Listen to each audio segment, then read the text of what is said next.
የሚለውን ጉዳይ ነው የምናነሳው።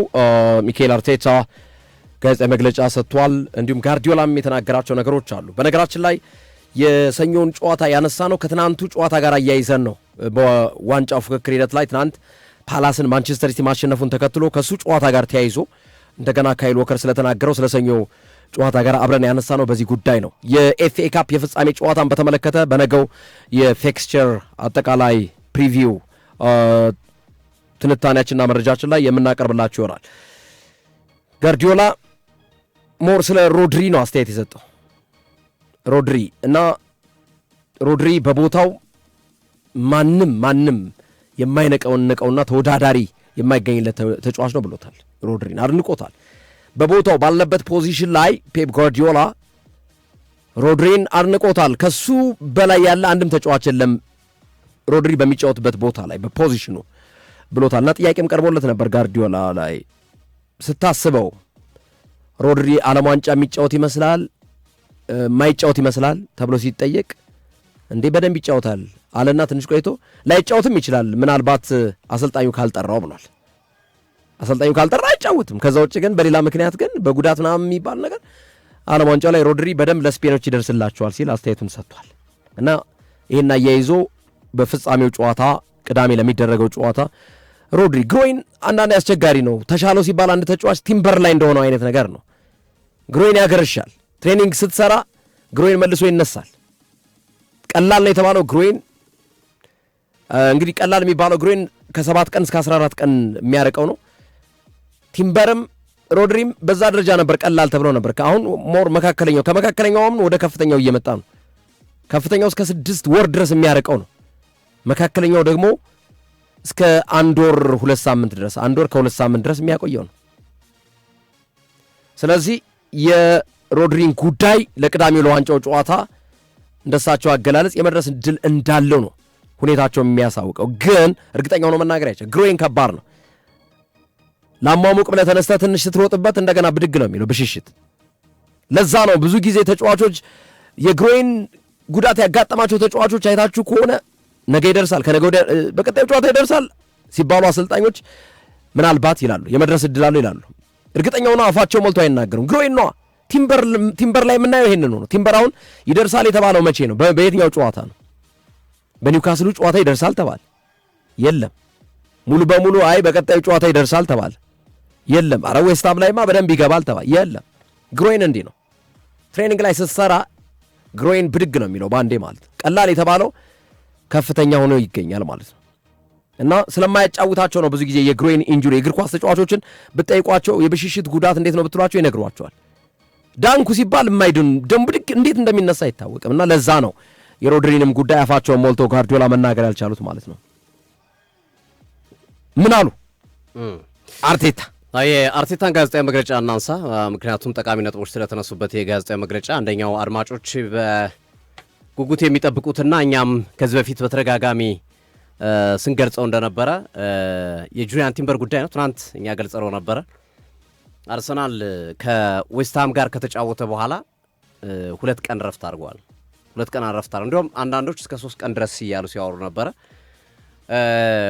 ይህንን ረፍት ተከትሎም ኢቨን ወደ ዱባይ የሚሄደው ትንሽ ሰዓታትን ቀናቶችን አሳልፎ የመጡ ተጫዋቾች እንዳሉ የመረጃ ምንጮች ጠቅሳሉ። በተለይ የቪክቶሪያ ኮረሽን ፎቶ እያሳዩ ማለት ነው። ግን አንዳንዶች አይ ውሸት ነው የቆየ ፎቶ ነው የተለጠፈው፣ በዚህ ሰዓት እንዲህ አይነት ነገር የሚያስብ የለም፣ ከከተማ ወጥቶ ወይም ከሀገር ወጥቶ ለመዝናናት የሚያስብ የለም፣ ግን እዛው እንዲዝናኑ ወይም እዛው ፈታ እንዲሉ ወይም ረፍት እንዲያደርጉ በማሰብ የ2 ቀን የ3 ቀን ረፍት ሰጥቷቸው ነበር ሚኬል አርቴታ። እና ተጫዋቾቹ በሙሉ ልምምድ አልሰሩም ባለፉት ቀናቶች እና ተጫዋቾቹ ባልነበሩበት ጊዜ ጁሪያን ቲምበር ብቻውን ሲሰራ ነበረ ልምምድ ትሬኒንግ ሳር ላይ አንስተነዋል። ትናንት ነው በቀደም በነበረን ፕሮግራም ላይ ጁሪያን ቲምበር የሳር ላይ ልምምድ ሰርቷል። ኢቭን ዩቲዩብ ማነው ፌስቡካችን ላይ ፖስት አድርገነዋል። እኛ እዚህ ፕሮግራም አንስተነዋል። ዛሬ ማረጋገጫ ሰጥቷል ሚኬል አርቴታ። አዎ ልክ ነው፣ ጁሪያን ቲምበር የሳር ላይ ልምምድ ጀምሯል፣ ልክ ነው። ነገር ግን ነገ ይመለሳል ከነገ ወዲያ ይመለሳል የሚለውትን ነገር ለመወሰን ከባድ ነው። በእኔ እምነት ለፍጻሜው የአውሮፓ ሻምፒዮንስ ሊግ ጨዋታ የሚደርስ ይመስለኛል፣ ወይም እዛ ላይ ትኩረት አድርገን እንሰራለን። በመሃል ግን ለፓላሱም ጨዋታ ከደረሰ 2 ሳምንት ነው የቀረው። ነገራችን ላይ የሻምፒዮንስ ሊግ የፍጻሜ ጨዋታ 2 ሳምንት አካባቢ ነው የቀረው እና ለዛ ለማድረስ ከፍተኛ ስራ እንሰራለን። ከቻልን ግን ለፓላሱም ጨዋታ በደንብ ትሬኒንግ እንዲሰራ ወይም በደንብ ፊት እንዲሆን ከመፈለግ አንጻር ልናስገባው እንችላለን የሚል እምነታቸውን የገለጹበት ሂደት ነው የተመለከትነው በመግለጫቸው ላይ እና ቲምበር ተመልሷል። ትልቅ ዜና ነው ለአርሰናሎች። በአርቴታ ነው ማረጋገጫ የተሰጠው። የመረጃ ምንጮች ብቻ የሰጡት ቢሆን ኖሮ አስቸጋሪ ነበረ። ስለዚህ ይሄኛው ግን በአርቴታ ማረጋገጫ የተሰጠበት ጉዳይ ስለሆነ ያንን መሰረት ባረገ መንገድ የተቀመጠ ሐሳብ ነው ሚኬል አርቴታ የሰጡት አስተያየት ማለት ነው። ከዛ ውጪ ሚኬል አርቴታ ከዋንጫው ፉክክር ጋር በተያዘ በሰጡት አስተያየት እጃችን ላይ ነው ያለው፣ ትኩረታችን እዛ ላይ ነው የምናደርገው፣ ትኩረታችን እዛው ላይ ትኩረት አድርገን የምንቀጥል ይሆናል የሚል አስተያየታቸውን አስቀምጠዋል። ሌላው የቤን ዋይት ጉዳይ፣ ቤን ዋይትን በሚመለከት የተቀመጠው ጉዳይ ቤን ዋይት ጉዳት አስተናግዷል። ግን ቀዶ ጥገና አያስፈልገውም ጉዳቱ። ያ ማለት ረጅም ጊዜ አይቆይም ማለት ነው። ይሄ የጅማት መበጠስ፣ የጅማት መላላት እና የጅማት መጎዳት አይነት ጉዳቶች ናቸው የቤንጃሚን ዋይትም። ግን ጉዳቱ ለክፉ የሚሰጥ ስላልሆነ እሱን መሰረት አድርገን ስንመለከተው ቤንጃሚን ዋይት ቀዶ ጥገና ማድረግ አይጠበቅበት። እንግዲህ ከውድድር ዓመት ውጭ ነው። በቀጣይ በሚደረጉ የፕሪሚየር ሊግ ጨዋታም የሻምፒዮንስ ሊግ ጨዋታም የሚደርስበት ሂደት አይኖርም የሚል ሀሳባቸውን ያስቀመጡበትን አጋጣሚ ተመልክተናል። ከካላፊዮሪ ጋር ተያይዞ ያነሱት ሀሳብ ከካላፊዮሪ ጋር በማያያዝ ባነሱት ሀሳብ ላይ የካላፊዮሪ ጉዳይ በተወሰነ መንገድ የፊትነስ ጥያቄ የሚያስነሳ ነው እና ለሰኞ ጨዋታ ሊደርስ ይችላል። ሞስት ፕሮባብሊ ላይደርስም ይችላል። ግን ፊትነስ የሚጠይቅ እንጂ ይሄ ሲሪየስ የሆነ ጉዳይ አይደለም የሚል አስተያየታቸውን ሰጥተዋል። እና ጣሊያናዊ ተከላካይ ሰላም ነው፣ ያን ያህል ችግር የሚፈጥር አይነት ጉዳት የለበትም የሚል ሀሳባቸውን ያስቀመጡበትን ሂደት ተመልክተናል። ሚኬል አርቴታ እነዚህን ሀሳቦች አንስተዋል። በነገራችን ላይ አርሰናል እዛው ኤምሬትስ ስቴዲየም ላይ ስቴዲየሙን ለማሻሻል የሚይዘውን የተመልካች ቁጥር ከፍ ለማድረግ እቅድ ሰርቶ እየሰራ እንደሆነና የተለያዩ ተወዳዳሪ አካላቶች እቅዳቸው እንዲያስገቡ ይሄ የፕላን ስራ ሰርቶ እንዲያስገቡ ጥያቄ ማቅረቡና ንግግር እያደረገ እንደሆነ የመረጃ ምንጮች እየጠቆሙ ነው የሚገኙት። ስለዚህ ያሉት አዳዲስ ነገሮች እነዚህ ናቸው። ከካላፊዮሪ ለሰኞ ጨዋታ ሞስት ፕሮባብሊ መድረስ እድል አለው። ቲምበር እንግዲህ ይታያል። እነዚህ ቀጣይ 2 ቀናቶችን አርብ አለ፣ ቅዳሜ አለ፣ እሁድ አለ። ግን የቲምበር ማክሲመም ከደረሰ ለፓላሱ ጨዋታ 100 ሊደርስ የሚችለው ግን በሻምፒዮንስ ሊግ የፍጻሜ ጨዋታ እንደሆነ ሚኬል አርቴታ ያስቀመጡበት ሂደት አለ። ከጨዋታው ጋር ተያይዞ በሰጡት አስተያየት በርንሌይ ወርዷል ብለን 3 ነጥብ ይሰጠናል ብለን የምንጠብቀው አይነት ቡድን አይደለም። በደንብ ሰርተን መምጣት ይኖርብናል። እንግሊዝ ፕሪሚየር ሊግ ምን ያህል አስቸጋሪ እንደሆነ ሁላችንም የምናውቀው ጉዳይ ነው የሚል አስተያየታቸውን ያስቀመጡበትን አጋጣሚ ሚኬል አርቴታ በሀሳባቸው የሰጡበትን ሂደት ተመልክተናል። ስለዚህ እነዚህ ናቸው አዳዲሶቹ ነገሮች ከአርሰናል ጋር ተያይዞ ሚኬል አርቴታ ያስቀመጧቸውና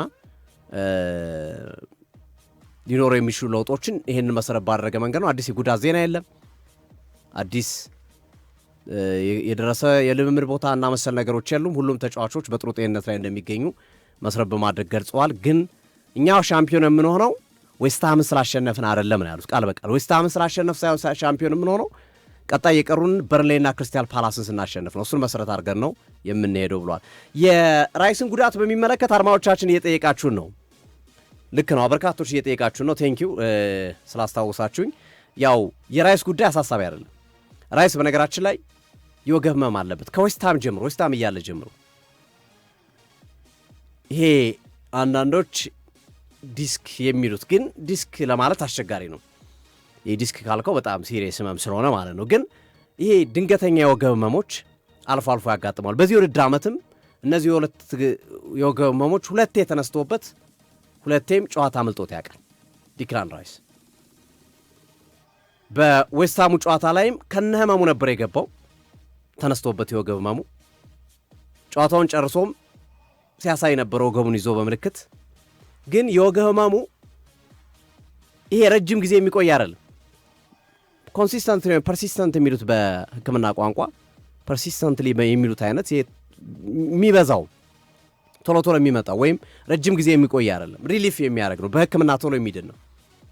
በህክምና ቶሎ የሚሻሻል ነው የወገብ ህመሙ የዲክላን ራይስ። ሶ ከዌስታሙ ጨዋታ በኋላ ስንመለከት ከ7 ቀናት በላይ አርፏል እና የራይስ አሳሳቢ አይደለም። እርግጠኛ ነኝ ዛሬ ልምድ ይሰራሉ፣ ነገም ይሰራሉ። በልምድ ፎቶዎች ላይ ራይስን ትመለከቱታላችሁ።